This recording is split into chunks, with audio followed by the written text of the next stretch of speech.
Hey guys, Matthew, and today I'm bringing you guys the updated, the last update, I should say, of this Road to Headhunter series, because as you can see, we have the Headhunter.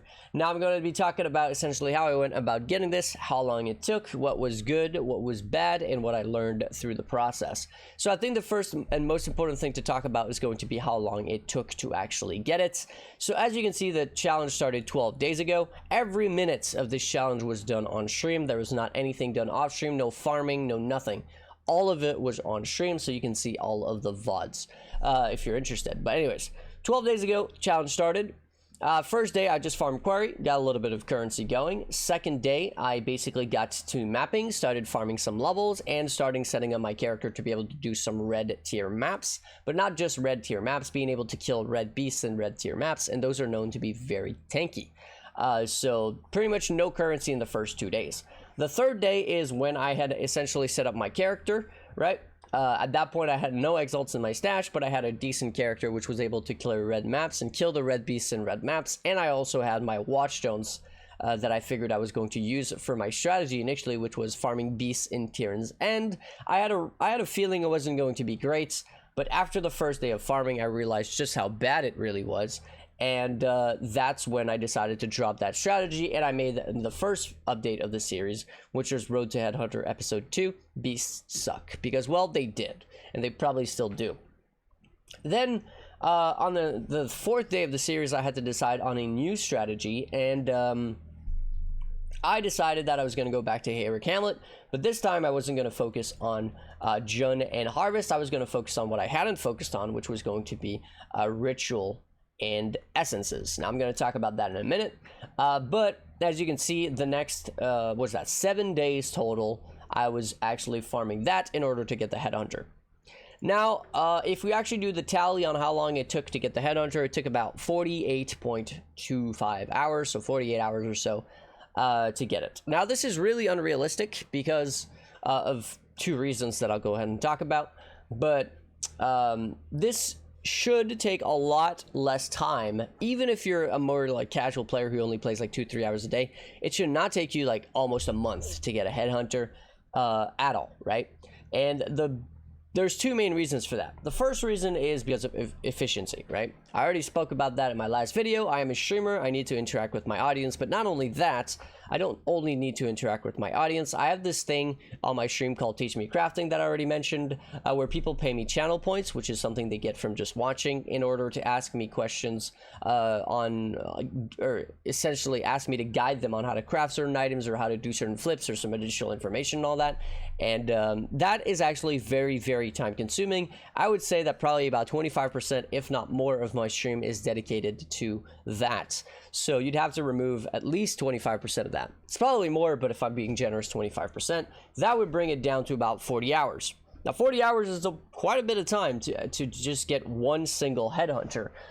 So why did it take so long? Well, I already mentioned that in the previous episodes as well, but self-inflicted restrictions. Essentially things that you would have been able to do to make currency, I was not able to do.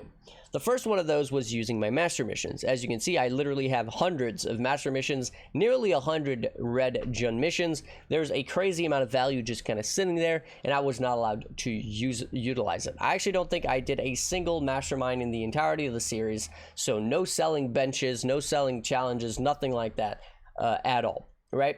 The second restriction that I gave myself is because GGG was unable to reset my Atlas, I did sell all my maps. Now, I didn't sell them, but I vendored all my maps at the start of the series, so I had no real maps.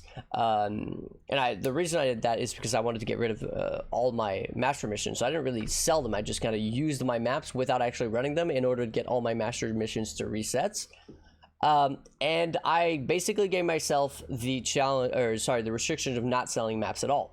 So as you can see, I have hundreds of maps that were basically all self-farmed through outgoing my maps up in Heroic Hamlet with the Ritual and Essences. And I wasn't able to sell any of those at all. So that's a massive amount of currency as well that is kind of just sitting there. Now, another thing that I was not allowed, didn't allow myself to do is harvest. Now, whenever I did come across a harvest, I actually went ahead and did it. But what I mean by that is, while I did do the harvest that I encountered, I didn't do them for profit. So I wasn't using any of the reforges for profit. Matter of fact, the entirety of the reforge through the entirety of the challenge were used on this specific cluster that I was trying to roll for myself, and it's not even finished. I never got to actually finish it. So yeah, hundreds probably of reforges, or at least 100, I would imagine, over the course of the series, whenever I would naturally encounter harvest, all on that one cluster, which nothing ever came out of it. Of course, whenever I would get things like, for example, you know, sacrifice to stack essences or delirium orbs and stuff like that, I would actually, you know, utilize it to try to increase my currency per hour a little bit. But again, because I was only doing my naturally found harvest, I would get only a few harvests a day, so nothing very special there. So now that I've talked about essentially all the things that I didn't do for currency, or that didn't allow myself to do, let's talk about what I actually did do and how it went. So I focused on ritual and essences up in Haywark Hamlet. Now, in terms of Watchstones, I was using Meticulous, which allows you to, whenever you get one ritual, you would get 4. So areas that contain rituals have 4 of them. And because it gets multiplied by Secrets of the Stones, you actually get 5 rituals every time you encounter rituals. So you're getting about 10 to 12,000 tribute every time. Now, of course, you would probably get a little bit less because I was also using 3 Watchstones with T1 increased tributes, which are worth about an exalt each. I think the 4 ritual one is like 7 or 8x. So quite a bit of investment into the ritual, and I have to say that over the entirety of the challenge, I actually don't think that I made my money back that I invested on the Watchstones. Or if I did, it was basically breaking even, if you will. Now, of course, I wasn't juicing these rituals and I wasn't speedrunning the maps. I was interacting with all the league mechanics through the entirety of the challenge, you know, Abyss, Breach, etc. And of course, Ultimatum, which is a very time-consuming league mechanic. So since Ritual kind of sucked, the best thing I got from Ritual was a single Exalt and a stack of 2 Divination card, which was the Iron Bard, which is a Divination card used for Trash to Treasure, which I think was worth 1.2x for both of them. The biggest drop that I got in the entirety of the challenge was actually from Ultimatum, and it was a stack of 3 Exalts. It wasn't from the Trialmaster or anything like that. Now that I mentioned the Trialmaster, actually, I got him 3 times during the entirety of the series, and I killed him twice. I failed him once, which was unfortunate. He didn't really give me anything. However, he gave me a Winged Reliquary Scarab and a bunch of, I think he gave me like 9 Exalt shards or something. So not a whole lot of value there, but that stack of 3 Exalt was pretty nice from the, from the Ultimatum League mechanic. So the vast majority of the money was actually, or the rest, probably more so like almost half and half. Almost half of it probably came, like maybe 40% from the Ritual League mechanic and all that, and another 40% came from essences. Now, I made a video a couple days ago about how to properly farm essences for maximum profit, and I have to say that that video, or that strategy that I mentioned in the video, was game changing. I was really not making that much currency from essences, but it was fairly consistent. But when I started doing that strategy where I would get the sextant modifier from the prime sextants, which gave you which gives 2 additional essences and then 50% chance for a remnant of corruption alongside enduring influence, I was on average spending 56 chaos every 4 maps, or about 14 chaos per map on average, and I was getting like 4, sometimes even 5 remnants of corruptions every map. So it was insane currency on top of all of the other essences on top, right? Because I'm obviously using essence on the map device, essence sextants, and of course essence atlas passives. So yeah, essence really started being really good when I started doing this. Before I was doing this, again, it was consistent, but it was not really netting me a whole lot of profit per hour. But then when I started doing that, which I think was that day, my currency per hour just skyrocketed. It was pretty insane. So that's pretty much where most, if not all, the currency came from. Now, I did craft one thing. I was not supposed to craft for the entirety of the challenge, but essentially I made this video here that I promised my stream I was going to make, which was always profit from Maven's Orb. And in this video, I used an example where I made an elevated intelligence chess piece, right? And because I just kind of had it laying around, and I decided to actually craft it up. So I crafted it up into an int stacking regalia, so percent intelligence, you know, upgraded with +1 socketed int. And then I just bought a frenzy charge on hit chest, right?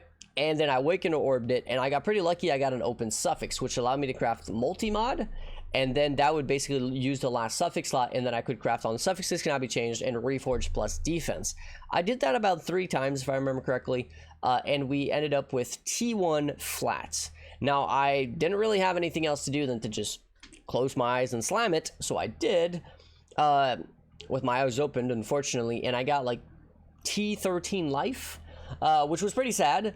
So because I already had suffixes cannot be changed, I was able to annul it, and I got pretty lucky. I actually hit the life, and then I slammed it again, and this time I got T4 hybrid, which is not incredibly good, but or maybe it was T3. Either way, it was a percent hybrid of 40% or so, so it was pretty all right. This allowed me essentially to craft on percent on the percent energy shield, and then for the last suffix, I had a choice of either unveiling for it or just slamming it, or just crafting percent attributes. But because I already have the percent ES crafts, I basically decided to unveil. So I unveiled for 3x, and I actually hit a prefix. So I removed craft and mod on the bench, which removes the unveil so long as you actually haven't unveiled the item, which was a waste of 3x. And then I did it again, and this time I hit the suffix, and I unveiled strength and int. So just because I unveiled int, like flat intelligence, that was really, really good. But of course, it wasn't what I was going for. I was hoping to get quality to increase the energy shield. But I was hoping, what I really hoping for was intelligence and quality, because that would have been absolutely insane. So the regalia that I made was far better than any of these. It had, I believe, around 600 energy shield, flat intelligence, and of course the elevated intelligence and frenzy charge on hit. It sold for 60 exalts. I probably spent, I would say, closer to 35 or 40 exalt making it, so I easily made a good 20 exalt profit from that craft, which, if I hadn't done, probably would have delayed the Headhunter goal by a day. But because I had the chest piece just laying around for the sake of the video, I decided to craft it up. Now, again, I think that the challenge, if it wasn't for that craft, would have finished 1 day later. Not a big deal. But it definitely helped out a little bit. So that's pretty much all I did in terms of currency. I can't quite remember anything else. So yeah, crafted the regalia, farmed essences, used this trick from this video, and that's pretty much it. That is pretty much it. So before I go, as always, I want to say a massive thank you to my supporters: Flame Scorpion, Richard, Willie, Alex, Jordan, Emil, Raymond, Tim, Scott, Lost with the Map, Grimoire, Nathaniel, Kremis, Justin, Kevin, and the other Justin, So Nice, Exile, Mercury, and Bizen, as well as a massive thank you to everybody listed here down below. Hopefully you guys enjoyed this little series and this update, and I'll catch you guys in the next one. Peace.